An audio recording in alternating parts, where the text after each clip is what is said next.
that would be very good. First and foremost, I would like to salute all the participants.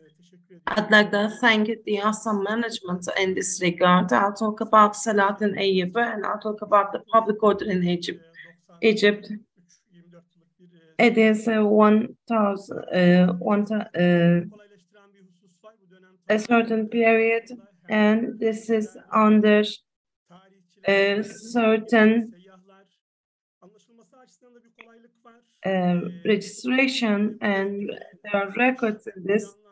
In terms of the public order, it is only Salahaddin Mahmud Sengi is an idea of the management. They have a strategy back then, and the strategy is the Islamic strategy, and all the elements of the state work on this strategy and organize accordingly. One complements the other.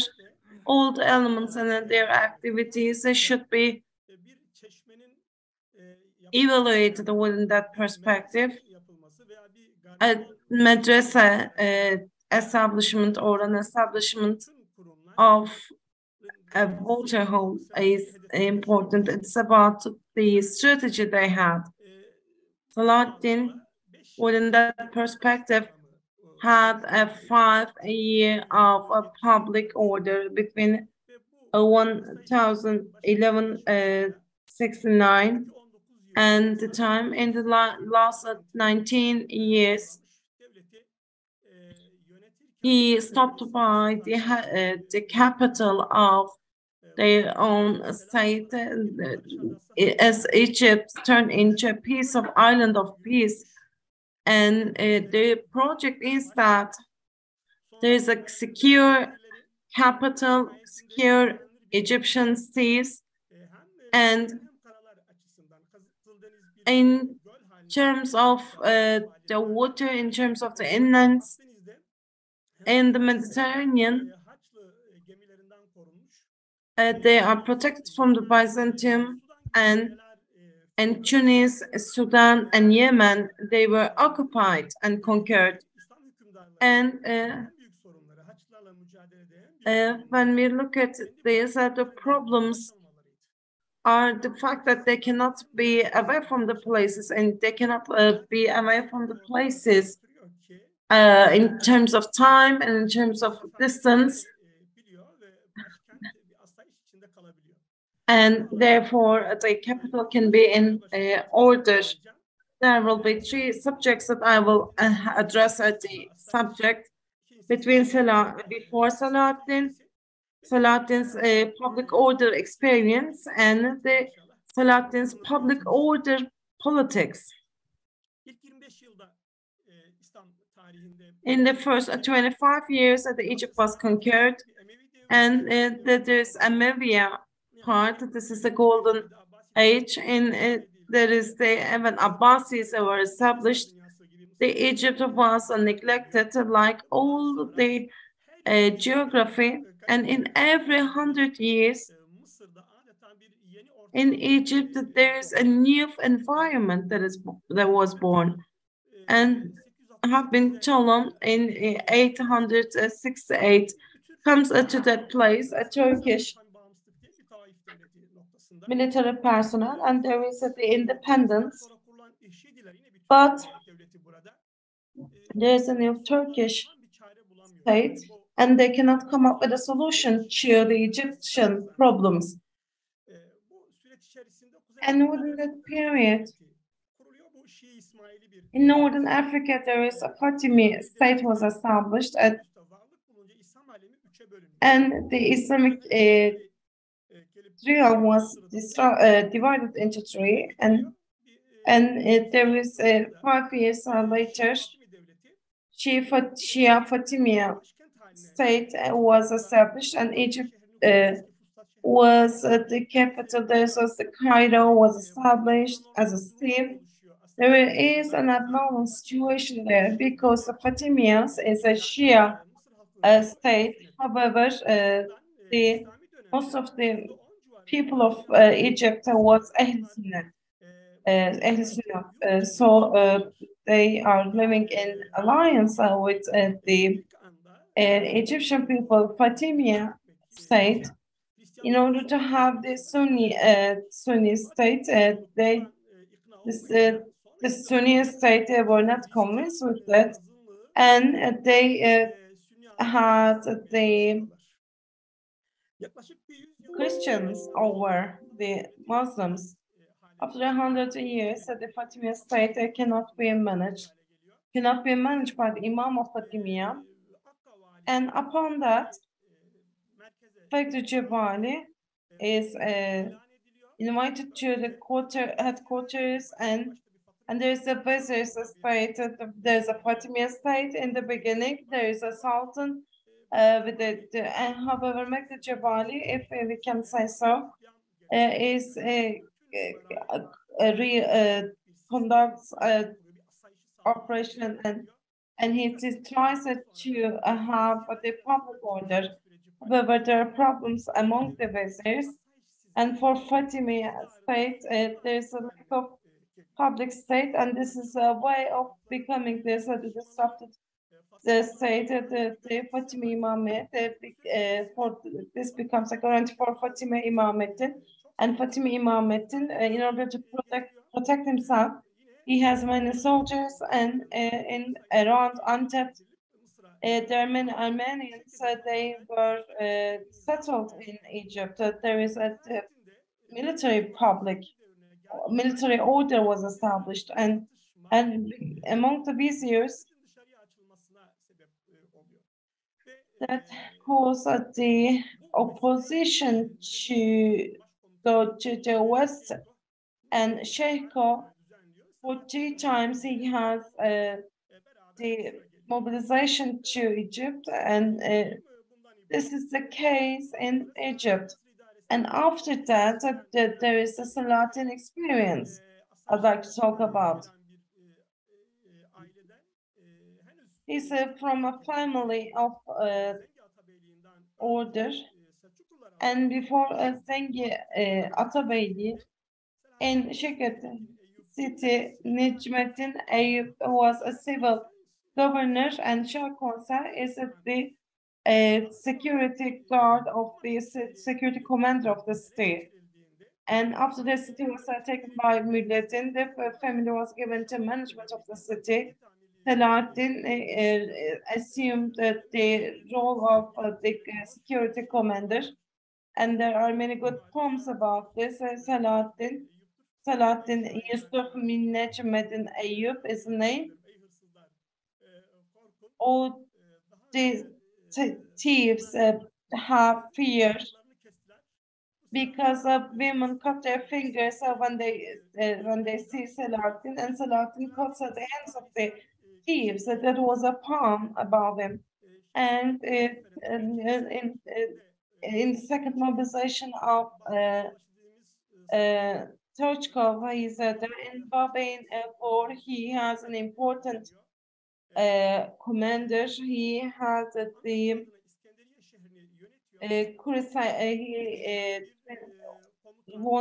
wins at the war over Crusades, and he is a good diplomat, and in the Crusades and the Egyptians, they recognize Selahattin among the process, and in Selahattin's order there are a few topics about it. He works on the public order disrupting groups that should take over. He works for the Crusades,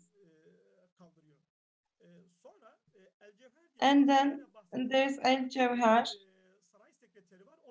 There is he takes over a palace, a secretariat, and there are the Sudanese military personnel, and he takes over the Armenians supporting him. And in the beginning, he makes the palace secure, and after that, from the Mamluks, he appoints a Karakush, and he takes over the palace. I'd like to say one thing. I'd like to point out one thing. This is Fatimi Imameti is the last castle that he burns down, and so he is all the barons how have rich classes and richness is disrupted and distracted by him as a last resort. And the second one is that the state cadre, state staff was established. Some of them were the family members, and there's a Kader father from the old system. There are some personalities taken under his service, and following that, and for this negotiation team, he constructs a very nice castle for them, so that this staff can work in a very secure place. It is a 1173 as the date. And then he establishes an important intelligence unit who are working both in the sea and both in the lands, and the opposition against Saladin, and the order disrupting teams and groups as a result of crusade relations. They're always in connection with the external powers, and they are trying to take over Selahattin in this way. However, Selahattin increased the intelligence, and he makes a very low-cost operations, and there are some sudden attacks so that the people, the other parties can be disillusioned. And with that, he makes all the parties surprised. There are the religious personnel, and there are Turkmen intelligence officers, and there are Christians, and there are crusades as well, crusade ambassadors as well. He says that there are the hidden deceptions are better than the open deceptions, and there are two coups that he is confronted with, which covers an assassination against him in Fatimi time, and the other ones are after the Fatimi time. And the Byzantium and Crusades among ourselves have a talk, and of course the Turkmen staff recognizes the Byzantium and Crusades person that he's wearing a very expensive shoe, and he finds the letter to Byzantine Crusades, and he gives a number and a name of a person, an Armenian person, and he Selahattin catches Cevheri before he makes a riot. And he sees that one ship was coming to Dimyat, and before leaving the capital, he takes some measures of Turan Shah, his brother, and he wins over the Dimyat war. And this is one of the most important Muslim Christian wars. He enters into war with 1,000 ships, and if the Muridian doesn't send a huge support, he doesn't make an investment, Selahattin is saved, and the Egypt was from the conquer, and there are Shia people, and they are the religious personnel, and there are ulama, there are some poems, and also there are some fortune tellers about that Selahattin had the crusade leader followed, and he lets him come into the state, enter into the state, but before the riot takes place, he just oppresses the riot. It's a very attracting point is that as the riot involving military personnel can be needed, but he forgives them and all the historians appreciate that the time of Saladin. You have 4 minutes. So if I could, I hope that I could explain myself in 4 minutes. Saladin establishes a very good postal service and organization, and at the end of this process,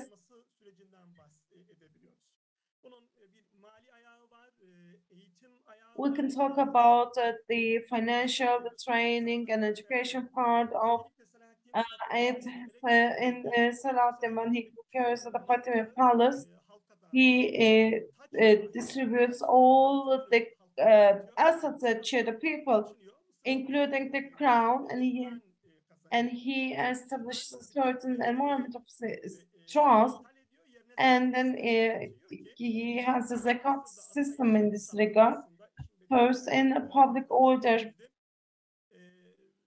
establishment in Egypt, we can say that this is a very important thing to be done.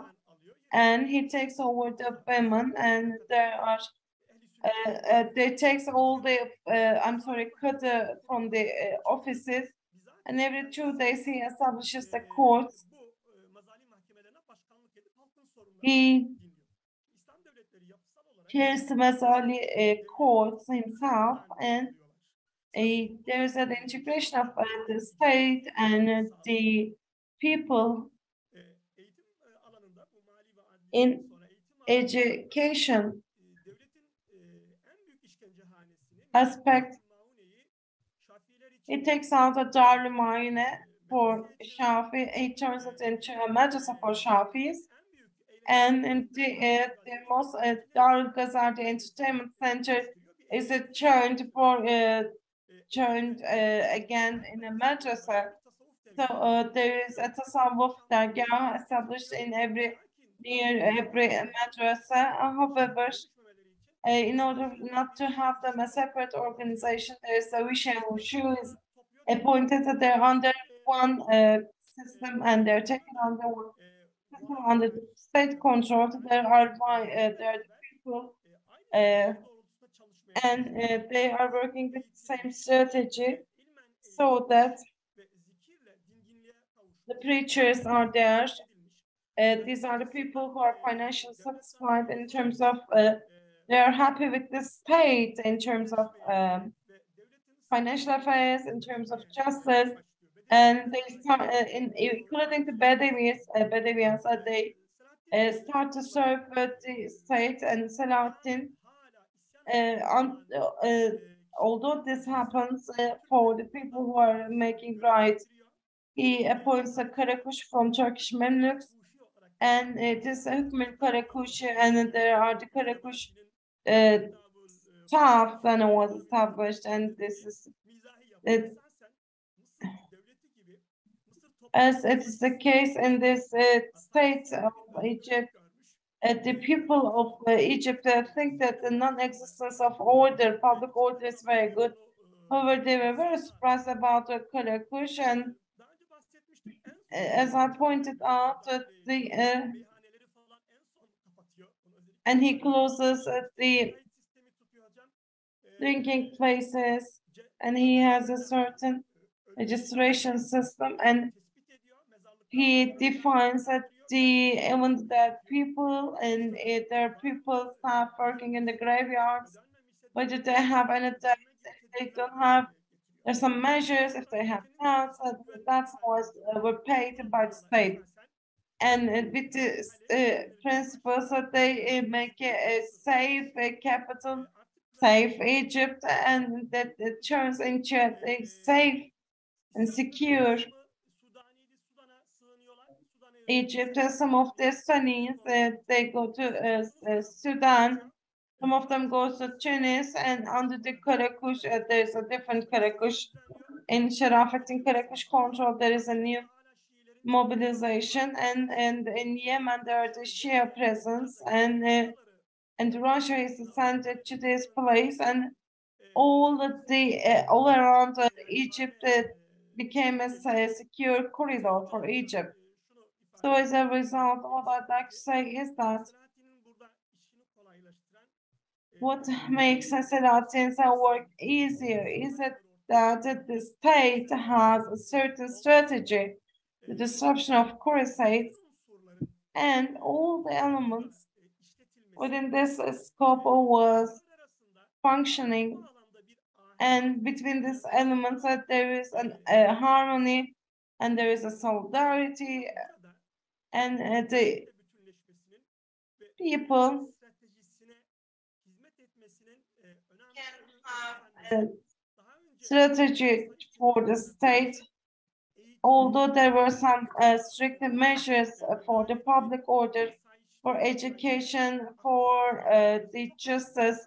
They all played an active role in the establishment of, they say, one thing led to another, one institution was working very well, that they all have a strategic structure. I hope I could have explained myself. Thank you. Thank you. Thank you. And Selahattin was listened to all the bragging about himself, and in this hijab, he attaches importance on negotiation, and he controls the hijab to an extent. Thank you very much. I'd like to thank the professor. I'd like to thank the participants. I hope that I was able to explain it at an extent that I can have. And as the historians, of course, they made use of what you have been telling about this man. Very good. In Selahattin Eyyubi, you have a very good science branch, and of course, it's about Selahattin Eyyubi. It's about the works of Selahattin Eyyubi rather than the period of Selahattin Eyyubi. Of course, he has a very special place in history, and of course, it's about the eradication of crusades. He is a very important commander, and of course, at this very stage, he has known all this. Last year in the Congress, I'll talk about Nureddin Mahmut Özden. I'll talk about the Islamic strategy. It is a continuation of this. So this is also very important. If I couldn't have touched